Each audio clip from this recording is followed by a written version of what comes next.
আগে একটা মশার বাচ্চা উঠতে শিখেছে, কিছুক্ষণ উড়ার পরে মা ওকে জিজ্ঞেস করছে উঠতে কেমন লাগলো। মাকে বললো উঠতে তো খুব সুন্দর লাগলো।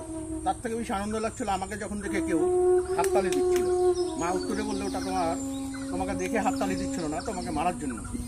কথা হচ্ছে সমাজে আপনাকে দেখে যখন কেউ হাততালি দিবে, ওই হাততালির আনন্দে গা ভাসিয়ে যদি দেন তাহলে মৃত্যু আপনার নিশ্চিত, অতএব আপনার ধ্বংস নিশ্চিত। অতএব আপনাকে কেউ দেখে হাততালি দিচ্ছে, ওর আনন্দে আপনি কোনো সময় বসে থাকবেন। একটা বিষ কাঁকড়া হাঁটতে হাঁটতে জলের মধ্যে পড়ে যায়। পাশে দাঁড়িয়ে থাকা একটা লোক ওই বিষ কাঁকড়াটাকে বাঁচানোর জন্য চেষ্টা করে। তার পাশে থাকা একটা লোক বলে এটা বিষ কাঁকড়া, একে ছুঁইতে গেলেই তোকে কামড় দিবে, আর এই কামড় দিলে যন্ত্রণা সহ্য করতে পারবে। লোকটা বললো আমাকে যা করবে করুক, আমি ওটাকে বাঁচাবো। বললো ঠিক আছে বাঁচা, তোর ব্যাপার, তোর জিনিস। বিষ কাঁকড়াটাকে হাত দিয়ে তুলে উঠাতে গিয়ে ফট করে কামড়ে। পাশে থাকা লোকটি বলল আমি যেটা বললাম সেটা হলো, এখন তুই যন্ত্রণায় কাঁকড়াতে ডাক।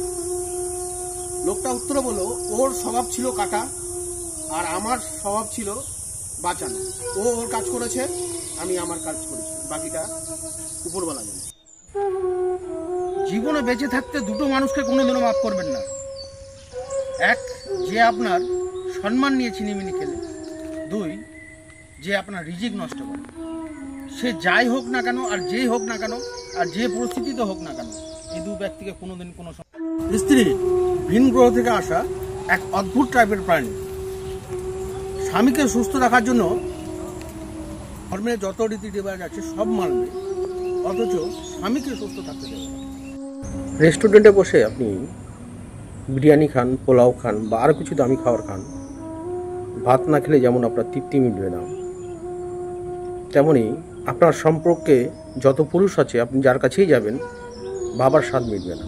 ঠিক তেমনি আপনার সম্পর্কে যত মহিলা আছে, যেটা আপনার আত্মীয় পরিজন হন, সবার কাছেই যান, মার স্বাদ মিটবে না। অতএব মা মাই হয়, বাবা বাবাই হয়।